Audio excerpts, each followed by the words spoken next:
audience today, so we want to say thank you for that. It's great to see everyone. Welcome to Germantown Community Theatre. I am Michael Miles, the Executive Director here, and I just want to say thank you for coming to Inside GCT. We love doing these. There's some quick moments of business, and then we'll dive into our interview. And today we're very lucky we have 3 directors to interview today.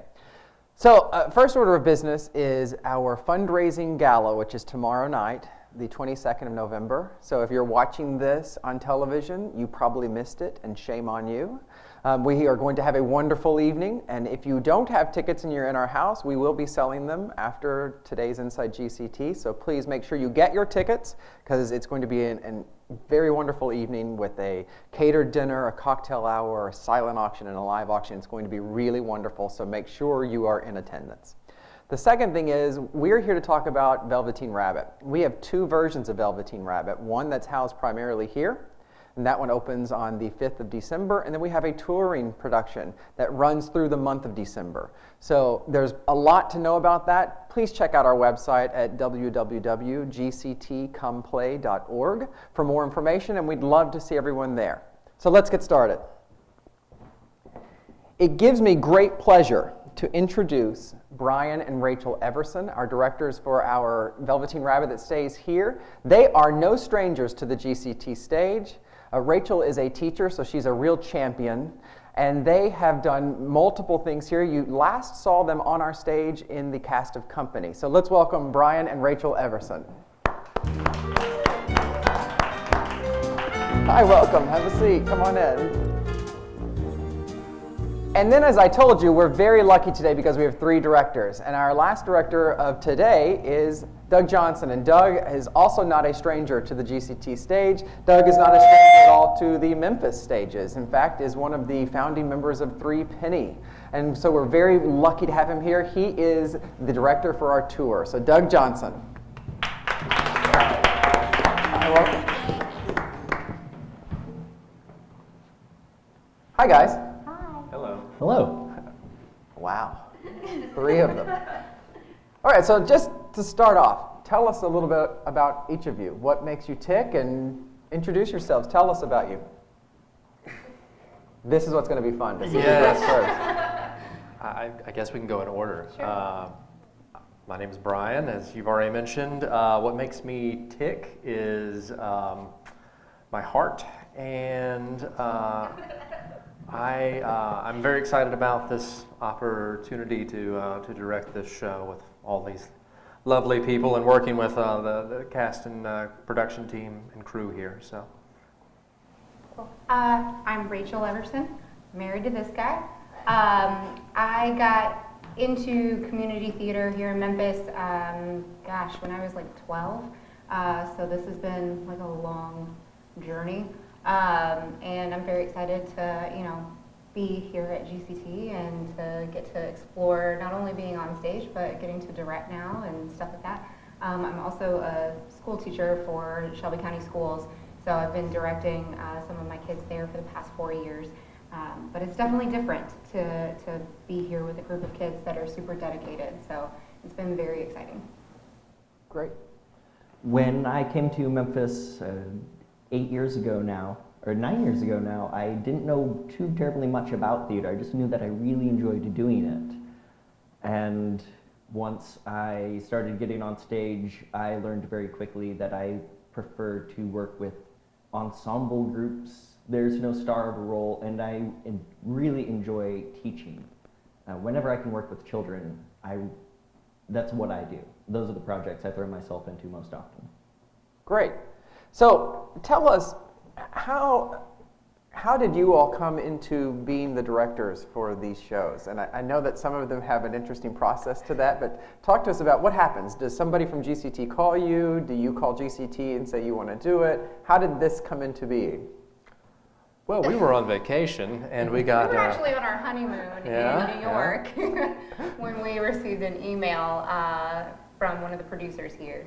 I mean, we've both expressed interest before in directing, and apparently that was the opportunity. Yes. So they came at a very interesting time because I think the cast was already set, and rehearsals were ready to go. What was it? As soon as we got back? The week we got back, yeah. Yeah. The day after we got back, they were supposed to start. So we were asked, sight unseen, essentially, to come in and take this over and take the helm. And it sounded like a good thing at the time, and we're still excited about it. We're still pleased with it. We're super encouraged by the kids and their work, so it keeps us going.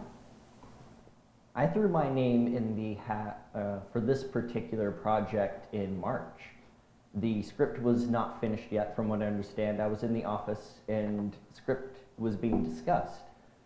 And I asked if it was for the touring production, which I have been a part of in years past. And when I heard that, I wanted to be involved. And since I can't act in touring productions at the moment, being with another touring company, I asked to be the director, and I was lucky enough to get the call and brought in on the project several months later. Great, so let's start with Doug and go the other way, but since you talked about the fact that you were in the tour in the past, talk to us about the difference of being on stage, which all of you have been for GCT, and what's the difference in that and being the director of a production? For me, it's mostly the time commitment. Being a director is a much larger time commitment for me. I've never had a problem with the lines. I go home, I study my lines for the first 2 weeks and I have them down. I don't have to worry about that too much. However, as a director, you're not worried about your lines, you're worried about these 7 people getting their lines, and you're worried about these 7 people coming in on the right day. If one person is out this day, what scenes can you rehearse? And that's not something you have to worry about. As an actor, you show up and you do what you're told, essentially. You make suggestions when it's appropriate. As a director, with the entire concept riding on your shoulders, there's more at stake, but at the same time, I've done enough of it that it doesn't worry me, it excites me to be in charge of a large project. So the question was the difference between being on stage versus directing. It's been very interesting, particularly with a cast with children, multiple children in it. As actors, in an adult ensemble, we come in, we do our thing, and again, you sometimes feel it's appropriate to, tell the director a thing or two, like maybe it'll work a little better here. But those kids are not afraid of it at all, and they are willing and ready to tell you, well, I think you should do it this way.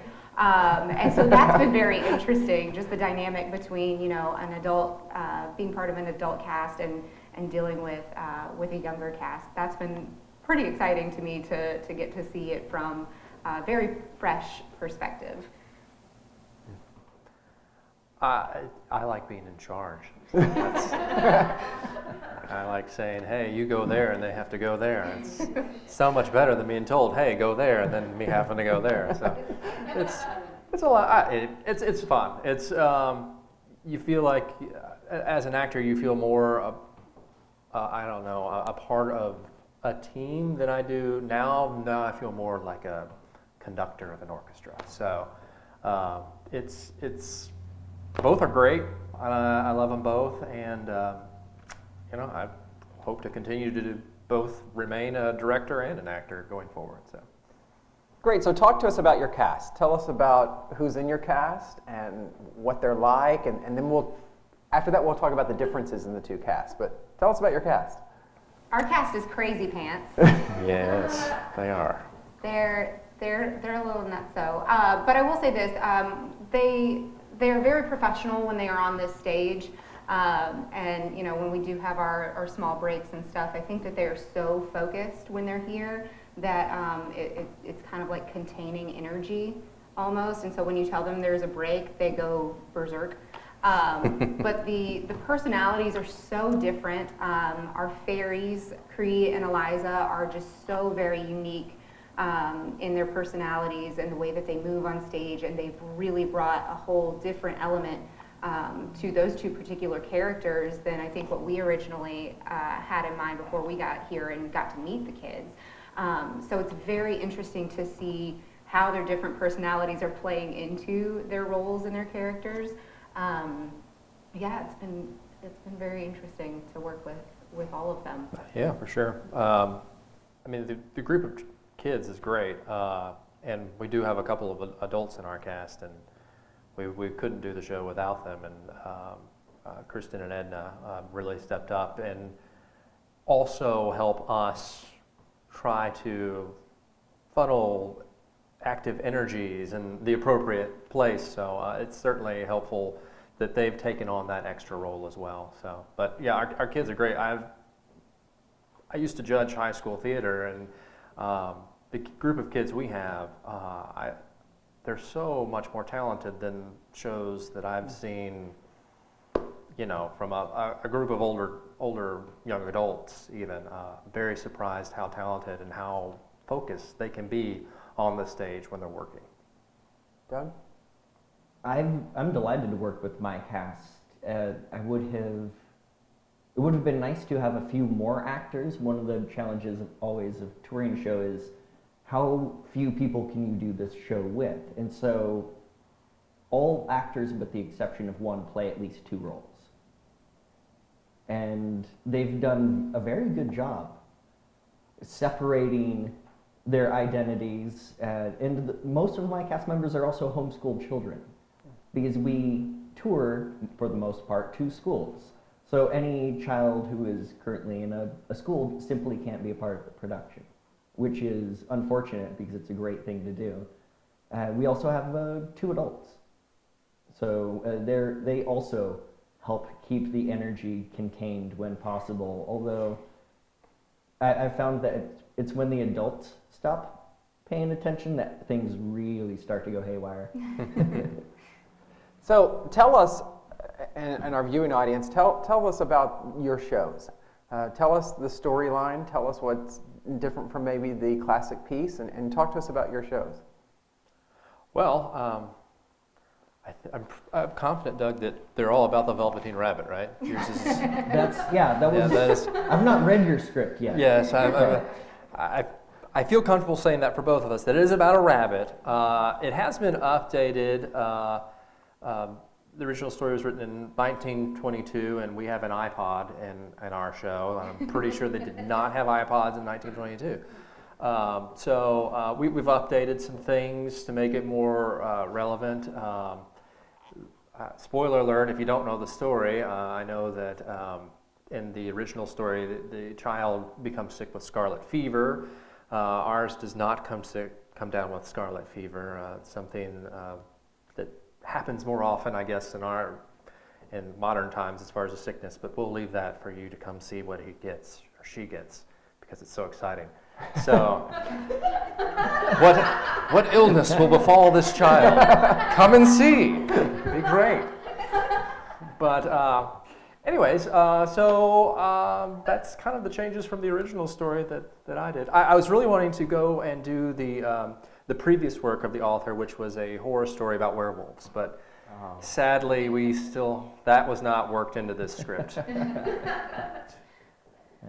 My script has a few additional changes in that, since it is a shorter version of the same script, it has several characters completely removed, and the storyline itself remains intact, but there's the challenge of telling the story with fewer faces.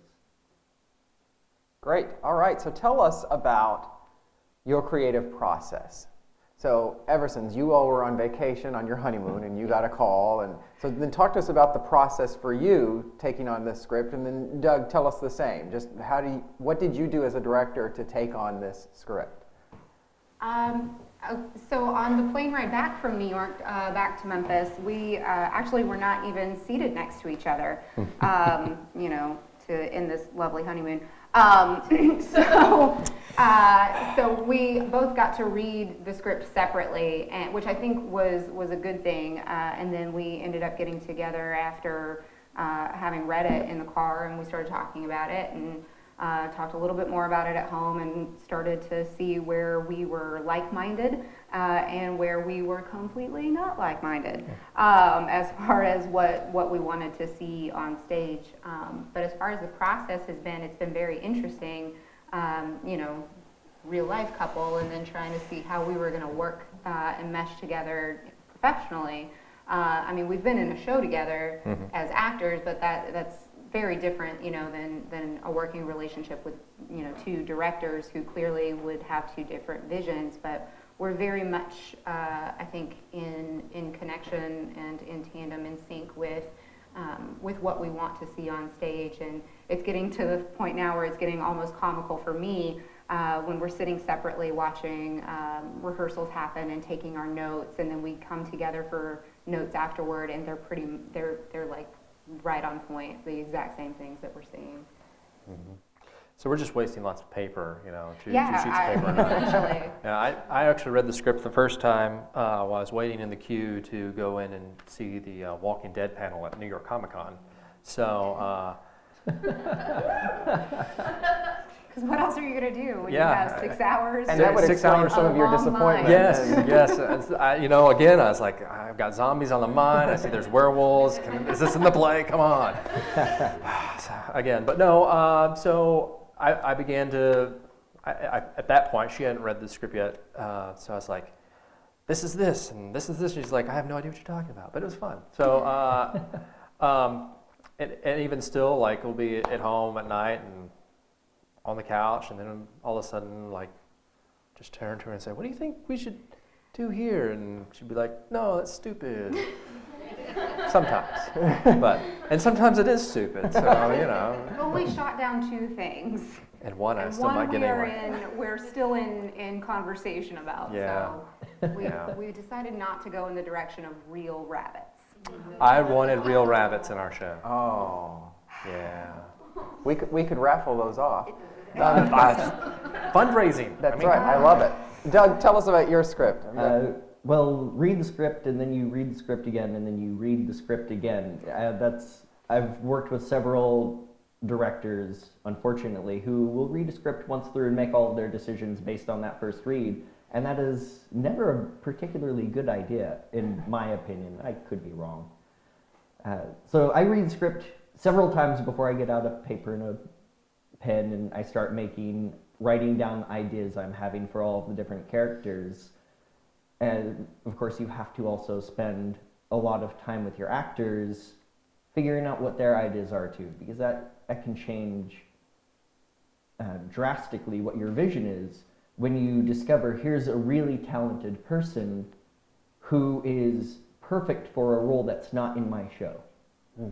However, if I change this role to better suit their abilities, not necessarily with the lines, but with their intention, it would be an asset to have them. And I actually found myself doing that with one of my ideas. I had one idea for the rabbit that was actually very different than the rabbit that we ended up with, and I have no problems with that because we have a very talented young lady playing our rabbit.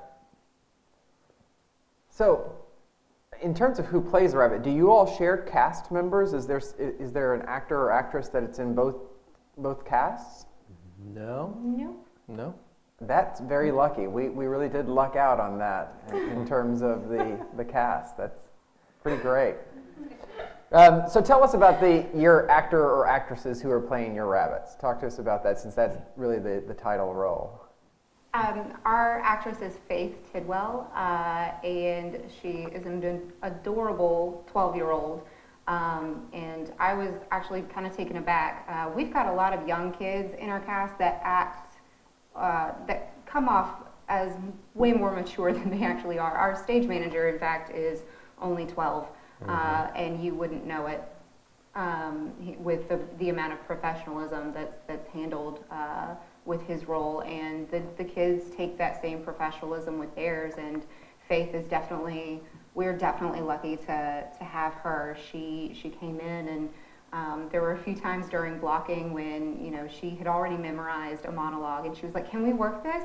And we're like, "I'm so sorry, we're gonna get to it, but we've got to keep moving on with the blocking." And then we finally were able to bring her in and work on it. And the amount of dedication that she's had to her role in particular has just been really fun to watch. And every single note that we give her, she takes to heart and she works on it, and you can tell that she works hard at home, and she comes back with what we've asked of her and more. We're very lucky to have Faith. Yes. She's very directable. I mean, if you give her a note, she'll either do it next time or she'll forget, and then be like, as soon as she did it, she'll physically go, oh, and then do it again. So, and again, I would also like to put a little shout out to Oakley Weddle in case he sees this, that he's doing an amazing job. So, and we couldn't do the show without him, for sure. He's our stage manager, as she mentioned, and he's a very talented actor in his own right, and he has really taken the reins on this, and it's taken a lot off of our plate, particularly coming in a little bit later than you would like to as a director. He's really helped us a ton. My rabbit, played by Kendall McLean, a very talented young lady. I am very bad with ages. I don't need to know their age, so I don't bother remembering. I just know that they're good actors. I believe, however, that she's also 12 years old. She's very talented. She's also been in several things. It's not the first time she's worked at Germantown Community Theatre, and I've had to fight with New Day Theatre because our rehearsals were overlapping her call times out there, and she's in tap classes right now at Theatre Memphis. So she's definitely very talented and very interested in becoming more talented, which is exactly what you want in any actor. And she's also one of the few people that doesn't get perturbed by my favorite stage direction, which is, this time try something else and I'll see how that works. And there are a lot of actors, myself included, if you tell that to them enough, they're like, just tell me what you want. It's like, personally, I've never actually liked telling people, this is how the line needs to sound. Occasionally I will, but she's been very good about giving me something new every time I ask for it, which has given us more opportunities to make the show a better production. That's great. So let's talk about the set, and let's start with you, Doug. You have a touring production, so tell us about your set. How did it come into being, and how is it going to work as a tour set? It came into being through several conversations, first with David Galloway, and I would relate to him what I saw, what I needed, and he would give me several ideas. This is what I can do for you. And then we would look at that for a while and we'd go, you know what, this is really heavy and it takes way too long to take apart. Now we need something different. And after several different concepts, we came down to 2 large columns, 2 boxes, and that is all that our set will have. And our boxes are painted differently on each side. You spin them, we're in a new place. And the columns are the same way, 3-sided, and they give us all of our areas. So a large part of my stage is that all of those lines that say we're in a bedroom or we're in a meadow, I have to make sure my actors take their time, say those lines right, and use Shakespeare's method of the audience heard it, now they have to believe it. It's pretty interesting. So Everson, talk to us about your set. I've talked a lot. I feel like I'm monopolizing the conversation. So I'll let you.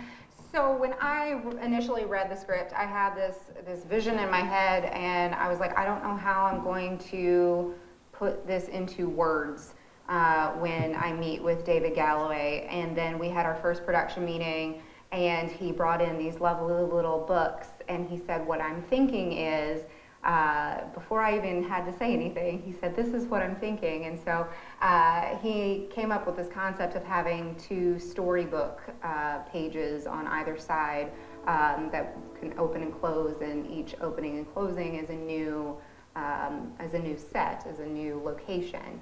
And as soon as I saw it, I was like, thank you for jumping in my head and putting, visually what I had in my mind and didn't have the visual vocabulary to tell you. So it was very was one of those magical moments in theater where, you know, the designer and the director are just right on board, and then from there we started, you know, having fun with it and started talking, and that's with our conversations is how we got to have these lovely cutouts with the trees that are also going to have a storybook theme to them. So I'm very excited for the audience to get to see this world come to life. It's very much a living storybook. And did you have any input at all, Brian? Yes. My input was I needed a curtain. And we have a curtain, and it's going to be beautiful because it's going to look like a patchwork quilt. Oh. I'm so excited about it because we just wanted a curtain, and David was nice enough to give me one. And then I made him move it like 3 times already.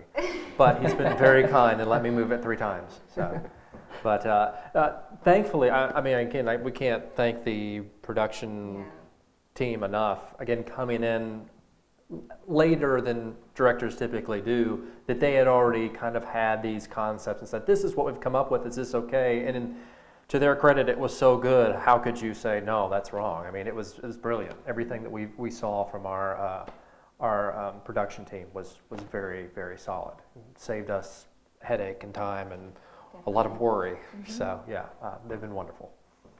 Great. Okay, starting with you, Doug, tell us, what is one of your favorite directing moments thus far in the process? Oh, tough question. I had actually one of my favorite directing moments earlier this week.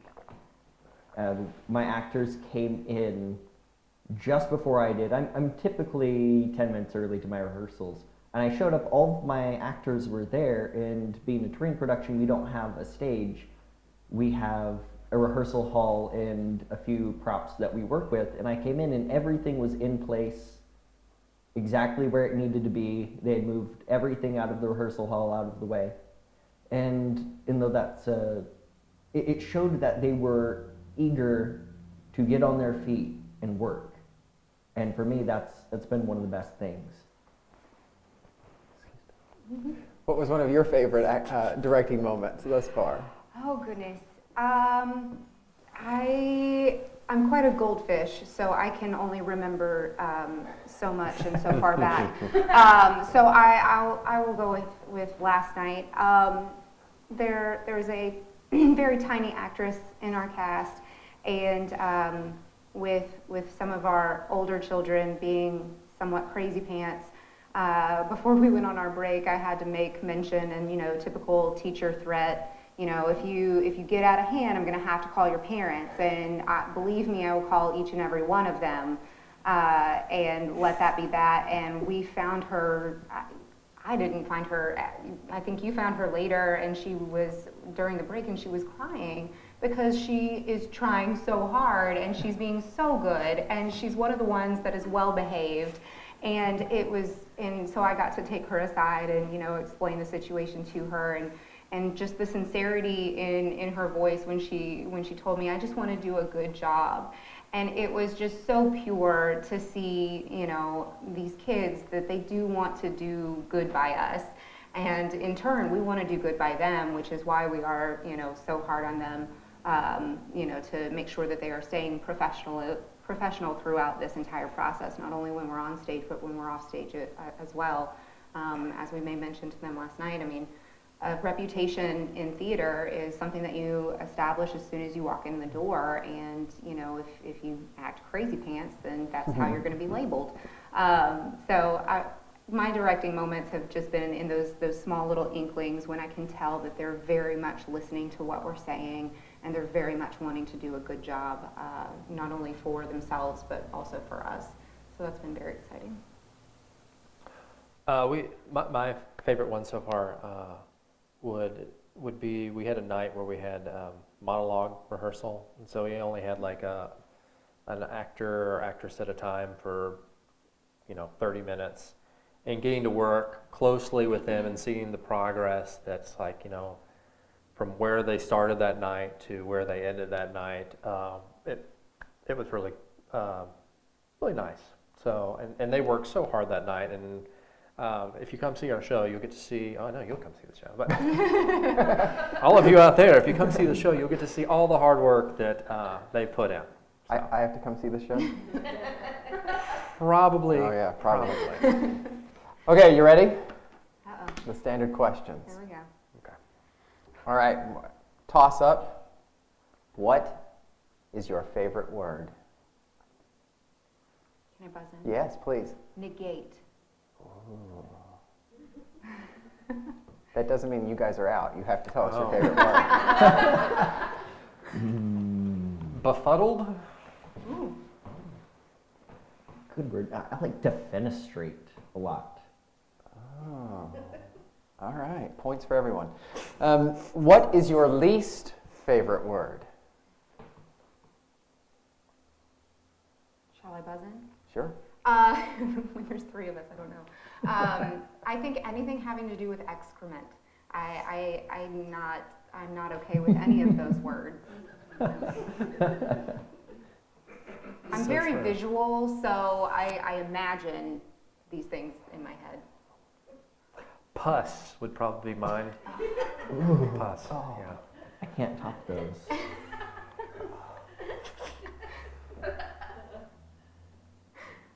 I don't like hearing no. Points for the Eversons. All right. Now, I somewhat worry about these next two questions with a married couple on the stage, but the first of the two are, what turns you on? Do we have to answer for each other, or No, although you could. That would be an interesting twist to this. wouldn't it? I'm not touching that one. I'll start. Drive, dedication, and working hard to get to where you want to go. That's always a turn on.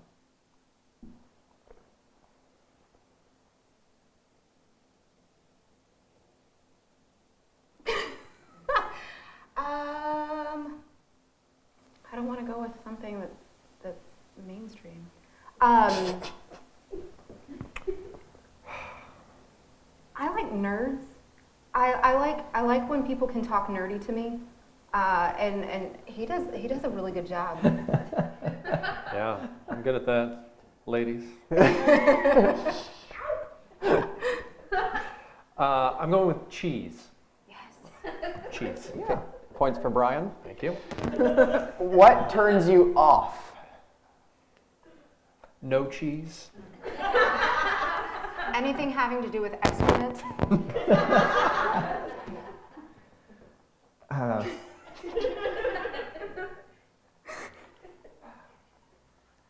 Losing points here, aren't I? It's such a long list. Ooh, what do I want to go with?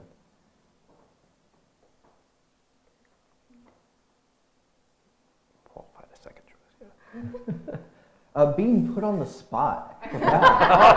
Yeah. Sympathy points for Doug. Yeah. What sound do you love? Sound? Sound do you love? I love the sound of the beep on my coffee maker when the coffee's ready. It's a good one. A child's laughter. A mime with a kazoo. And I know that sounds strange, but not all mimes are silent. A good mime with a kazoo is amazing. As much as it terrifies me, points for Doug. What sound do you hate?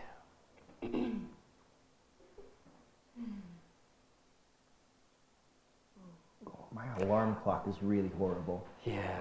My alarm clock's pretty bad. I hate the sound like if you're stepping in mud and your foot comes up and you hear that kind of slurpy, suctiony sound. That's not cool. I hate that one. Ooh, that's a good one. Yeah, stain your nails on a chalkboard, which is why I'm really glad as a teacher we have whiteboards now. Plus, I don't like chalk. Oh, points for everybody. Yeah. All right. What is the first letter of your favorite curse word? C. F.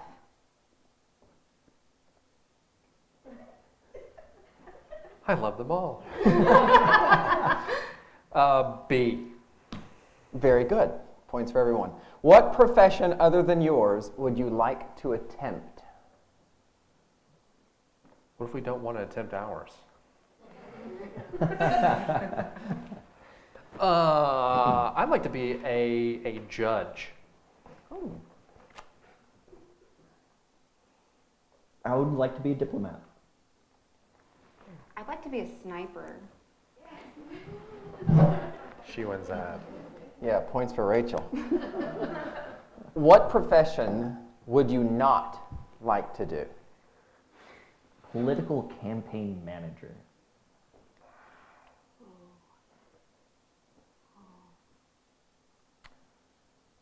I wouldn't want to be in charge of slaughtering chickens.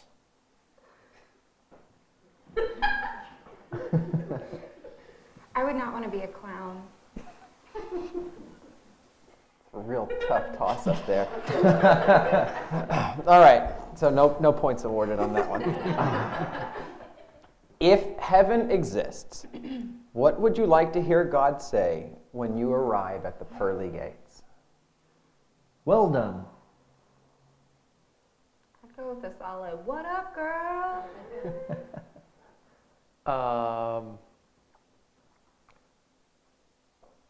It really wasn't as hard as you made it out to be.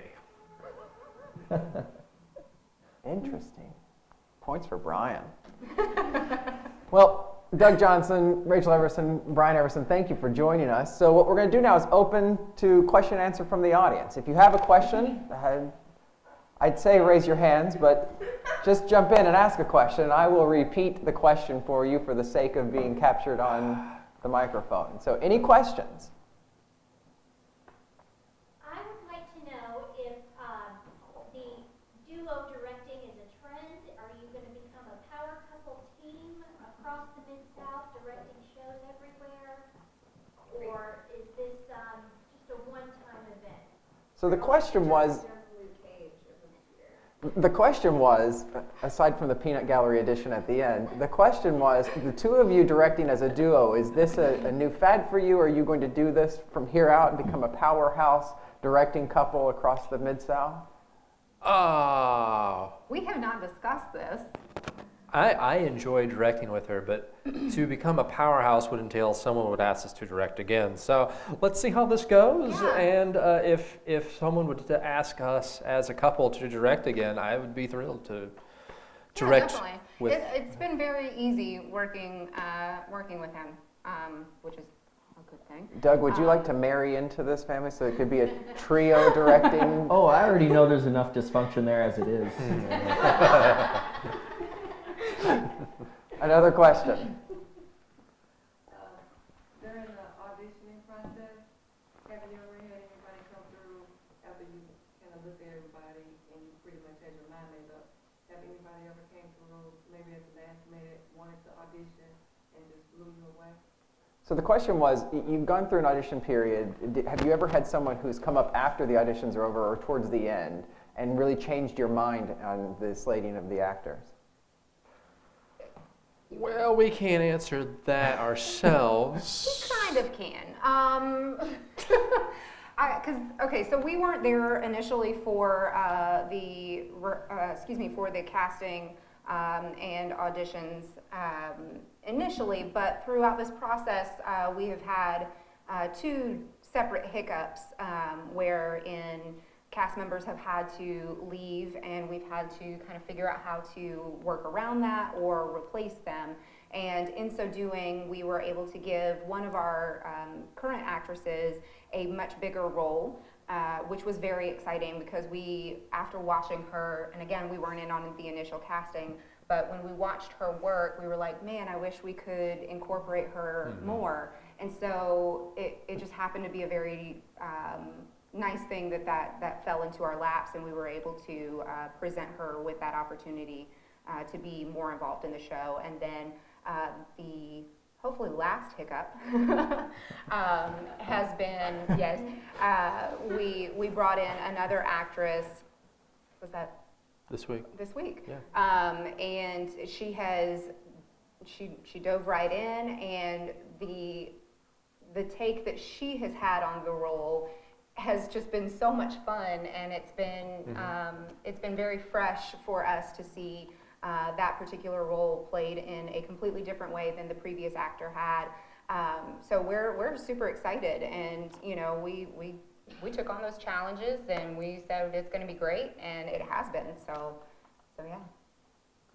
I have also had a casting hiccup, and I'm getting a replacement actor next week for my show, and we will have 4 more rehearsals before we start to tour. But she is someone I've worked with in the past, and every time she has always blown me away. So when I had a moment when I knew that somebody needed to be replaced, the staff here at Germantown Community Theatre very, very helpfully got me in touch with her, and as soon as I heard her name out, I was like, thank God. I had no idea she was available. Yes, she has the part. And it's not the only time that I've had this happen to me. I've been involved in other casting moments at other theaters where we have almost solidified the cast, not released the cast list, and then a few more people throw their name into the hat, and on the it's enough people to pull in another audition, and we audition them, and sometimes they can take away a role. Another question? Last question opportunity. If you could bring any play to the GCT stage, anything of your choosing, what would it be? So the question is, if you could bring any play that you would like to do to the GCT stage, what would that play be? Do I have to go Are you first? going? I want to go last. Can I go last? I Wanna wonder see if who we're going to wins. say the same thing. Maybe. I've got 2 though. Okay, maybe we'll go with the other one. First Date. It's a musical, and I think that it would play very nicely on this stage. Was that one you were going to say? It was one of the 2, yes. Oh, okay. Yeah. A lot of the shows I enjoy doing requires a larger space. So I'm racking my brain, and I'm trying to think. I often work in derived work, so I don't work with a script. I just start without one and rehearse and go, oh, that's what our story is, and we start doing that show. But one show I think would work really well here is Dumbwaiter by Harold Pinter. Well, Lion King obviously would go great here. I think Phantom's a little overdone, so no. But from a actual something after I saw it, and I love this space. I love how intimate it is. Peter and the Starcatcher would play brilliantly Yes, here. it I would. think. Love to see it on the stage. Hint, hint. Nudge, nudge. So noted. Wink, wink. So for last word from each of you, tell us when your show opens and how people can get tickets. Our show opens December 5th. Mm-hmm. You can go online to gctcomeplay.org and order your tickets. And you can pick out your seats and everything because your website's fancy. And the touring production will be touring to schools and community centers throughout the Mid-South. If you have any questions, call Germantown Community Theatre or go to the website and get in contact with Danielle Carr, and she will set you up with a show coming to you. You won't have to come to it. That's great. Well, I thank the 3 of you for being here. Thank you for being directors for our shows, for going on quite the roller coaster for all of these 2 shows. And we thank you so much, and we thank everybody for being here. So please get your tickets to see Velveteen Rabbit and come out to GCT. Come play. Thank you.